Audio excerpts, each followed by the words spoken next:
गांव में नंदू और मीरा घर में बैठे अपने नाना जी का इंतजार कर रहे थे।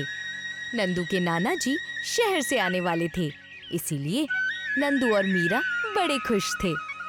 अम्मी, कितने बजे आएंगे नाना जी? बोलो ना, हम तो सुबह से राह देख देख कर थक चुके हैं। हाँ मम्मी, हम तो थक गए। नाना जी आएंगे तो बहुत सारे चॉकलेट और खिलौने लाएंगे। मेरे लिए बढ़िया बढ़िया कपड़े और गुड़िया भी लाएंगे, है ना अम्मी? अरे हाँ हाँ, थोड़ा सब्र रखो। नाना जी आएंगे तो उनसे ही पूछ लेना कि लाए हैं या नहीं। ये बातें हो ही रही थी कि नाना जी की आवाज सबको सुनाई दी। बच्चों, लो मैं आ गया। नाना जी, आपने तो आने में देर कर दी। हम कब से आपकी राह देख रहे थे। अरे बेटा, मेरी बस लेट हो गई ना, इसीलिए देर हो गई, नहीं तो जल्दी आ जाता। नाना जी अपने साथ नंदू और मीरा को अपने उस जमींदार हरीराम के घर ले गए। वहाँ देखा तो वो एक किसान को डांट रहा था।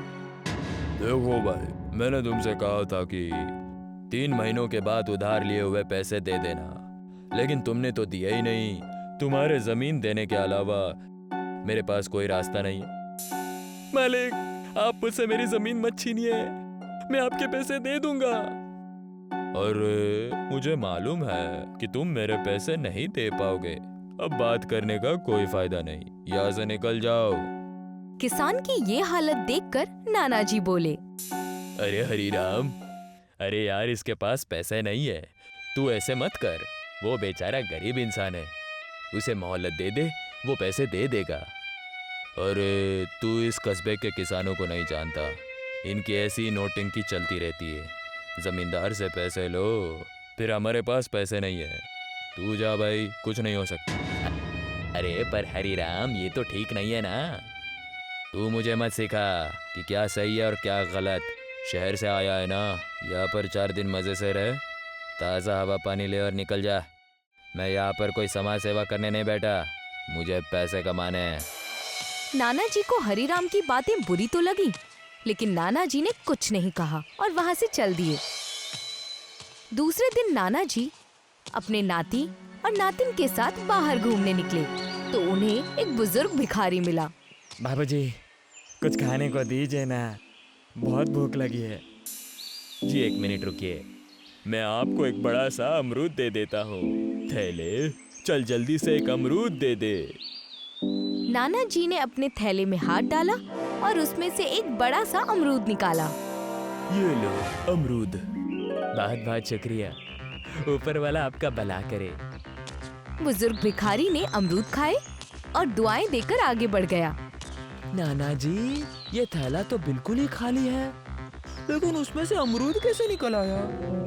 बेटा, ये जो थैला है जादुई थैला है, इसमें से हम जो चाहे वो निकाल सकते हैं। लेकिन हाँ, एक बात याद रखना, हम सिर्फ वो ही काम कर सकते हैं जिसे सच में उस चीज की जरूरत हो। सच में नाना जी, ये तो कमाल है। लेकिन नाना जी, आपको ये जादुई थैला कैसे मिला? बेटा, बहुत सालों पहले जब मैंने शहर में आए हुए एक अच्छे पुरुष की बड़े मन लगाकर सेवा की थी, तब उन्होंने मुझे ये थैला गिफ्ट किया था।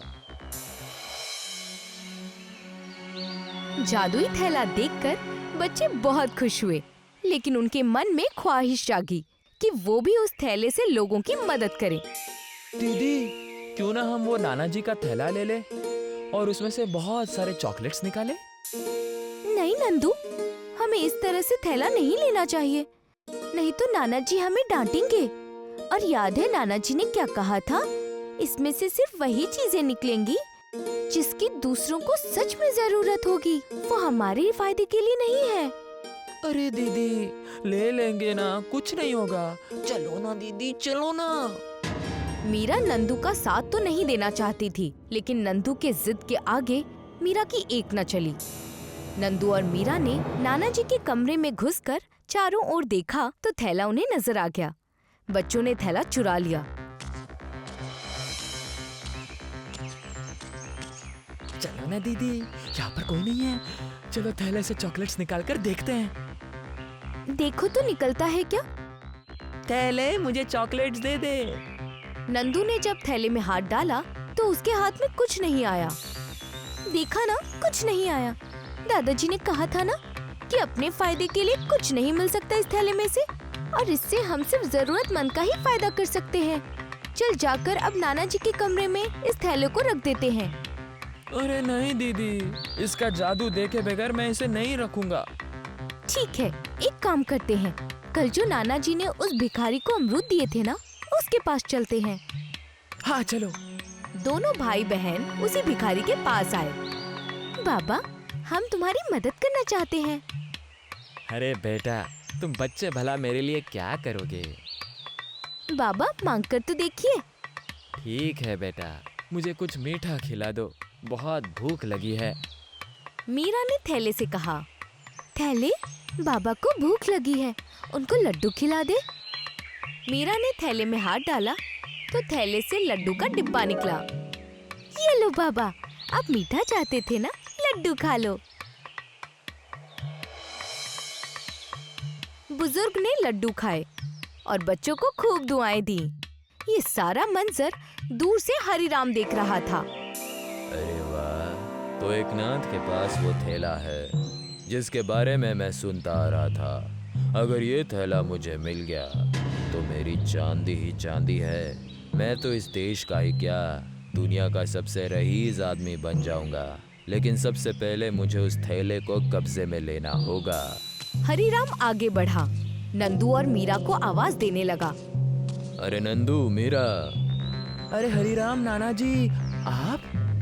अरे बच्चों, तुम लोग मेरे घर के पास आकर वापस कहाँ जा रहे हो? तुम बाजार आए थे क्या? नहीं नहीं, वो तो हम भिखारी को अपने जादू। मीरा ने बीच में टोक दिया। ये थैला फट गया था ना, तो इसे सिलवाने इस तरफ आए थे। अपने हरिराम नाना जी के घर के पास आए और ऐसे जा रहे हो? नहीं, मैं ऐसे नहीं जाने दूंगा। घर चलो। नहीं नहीं, हमें देर हो जाएगी। अरे एक नाथ से मैं बात कर लूंगा, वो अम्मी से बात कर लेगा, फिक्र मत करो। हरिराम के मनाने पर नंदू और मीरा हरिराम के घर गए। हरिराम की बीवी ने बच्चों के खाने में नींद की दवाई मिला दी। खाना खाकर बच्चे हरिराम के घर पर ही सो गए। सुनिए जी, ये बच्चे तो अब सो गए। हाँ, अब मैं इनका ये जादुई थैला ले लेता हूँ। आखिर इसके लिए ही तो सब कुछ किया है। बच्चे जब देर शाम नींद से जागे तो परेशान हो गए। अरे नंदू, लगता है शाम हो गई। हम तो यही खाकर सो गए थे। दीदी, जल्दी घर चलो, नहीं तो अम्मी बहुत डांटेंगी। तभी वहाँ हरिराम आया। अरे कोई नहीं डांटेगा, कह देना हरिराम नाना जी के घर खाना खाकर सो गए थे, अभी तुम घर जाओ। जी नाना जी, लेकिन हमारे साथ थैला था, वो कहीं नजर नहीं आ रहा। थैला नहीं तो? तुम्हारे हाथ में तो कुछ भी नहीं था, तुम ऐसे ही आए थे, खाना खाया और यहाँ पर सो गए। अब तुम लोग जल्दी से घर जाओ, नहीं तो अम्मी डांटेगी। हरिराम ने नंदू और मीरा को घर भेजा। दीदी, क्या अब अम्मी हमें मारेंगी? उन्हें तो हम समझा देंगे कि हम हरिराम नाना जी के घर पर थे, लेकिन उस जादुई थैले के बारे में नाना जी से क्या कहेंगे? मुझे लगता है हरिराम नाना जी के घर जाते वक्त वो रास्ते में ही कहीं गिर गया। दीदी, अगर हमने सच बता दिया तो अम्मी जरूर मारेंगी। हाँ, सही कहा। एक काम करते हैं, हम थैले के बारे में किसी से कुछ नहीं कहेंगे, समझे? जी दीदी, मैं समझ गया, हम जल्दी घर चलते हैं। वहीं दूसरी ओर हरिराम थैला मिलने से बेहद खुश था। सुनो भाग्यवान, आज से हम रईस हो गए। नहीं नहीं, बहुत रईस हो गए। उस एक नाथ के पास ये थैला था, लेकिन उसने अपने लिए कुछ नहीं बनाया, न ही अपने लोगों का अच्छा किया। अब देखो इसका कमाल। ए जादुई थैले, मुझे जल्द से जल्द बहुत सारे सोने के सिक्के दे दे। ये कहकर हरिराम ने थैले में हाथ डाला, उसके हाथ कुछ ना लगा। अजी, इसमें तो कुछ ना निकला। लगता है थैले ने ठीक से सुना नहीं। एक मिनट, मैं फिर से कोशिश करता हूँ। थैले, मुझे बेहद सारे सोने के सिक्के दे दे। हरीराम ने फिर से थैले में हाथ डाला, लेकिन इस बार भी उसके हाथ कुछ न लगा। अरे फिर से कुछ नहीं हुआ। लगता है ये थैला जादुई है ही नहीं। आप भी बच्चों के चक्कर में पड़कर न जाने क्या क्या करते हैं। जाइए फेंक आइए इसे। तुम पागल हो गई हो, ये जादुई है। जाओ जाकर अपने तिजोरी से सोने चांदी के सिक्के लेकर आओ। हरीराम ने कहा तो बीवी ने सोने और चांदी के सिक्के लाए। ए जादुई थैले, हमारे इन सिक्कों को 2 गुना कर दे। इतना कहकर हरीराम ने उसके सोने और चांदी के सिक्के थैले में डाले और वो सिक्के गायब हो गए। ये देखकर हरीराम डर गया। हे ऊपर वाले, क्या हो गया? मैं तो बर्बाद हो गया। ये थैला तो मेरे सिक्के खा गया। हम तो बर्बाद हो गए। इस थैले ने हमारे सिक्के खा लिए। एक नाथ जी के घर जाओ और उन्हें ये थैला दे दो और फिर हमारे सिक्के लेकर आओ। हरीराम नाना जी के घर आया। आओ हरीराम, तुम्हारा ही इंतजार हो रहा था।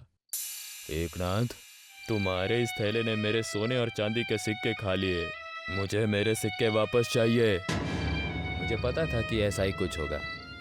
पता था मतलब, मेरे दोस्त, मैं तुम्हें सबक सिखाना चाहता था। तुम्हारे इस धन के लालच के लिए तुम कस्बे के गरीब लोगों पर जुल्म कर रहे हो। ये ठीक नहीं है दोस्त। तुम्हारी ये आदत सालों से वैसी की वैसी है। इसी तरह तुम जीते रहे तो तुम्हारी और दूसरों की जिंदगी मुश्किल में पड़ जाएगी। मुझे अपने दोस्त को सही रास्ते पर लाने के लिए ये सब कुछ करना होगा। मतलब तुमने ही वो बच्चों के हाथों में थैला दिया था। हाँ, मैं पागल नहीं हूँ जो बच्चों के हाथ में जादुई थैला जाने दूँ। दोस्त, उस थैले की खासियत ही यही है, ज़रूरतमंद लोगों के लिए ही इस्तेमाल होती है, लालची लोगों के लिए नहीं। और तुम लालच में इतना डूब चुके हो कि तुम्हें सही गलत की पहचान ही नहीं। इसीलिए इस तरह से जीना छोड़ दो हरीराम।